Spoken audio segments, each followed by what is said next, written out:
Vallahi aklım çıktı, Timur üçüncüyü yolladı. Yok, gelmedi daha üçüncü. Harbi mi koca? Tahmini ne zaman gelir? Bunu hemen bozdurayım mı yoksa bekleyeyim de ikisini birden bozdurayım? Onun için sordum. Daha evlenmeden benim paralarımı göz mü diktin? Ben senden ne için evlenirim sanıyorsun? Para için, altın için. Deme ha, çok kırıldım. Kırdıklarına sayın. Kızım sen fırtınayı istedin ya.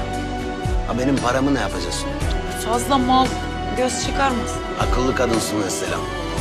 Timur işimi çabuk bitirirse çok çekmezsin beni. Allah korusun. Ayar olurum senin rahatlığın.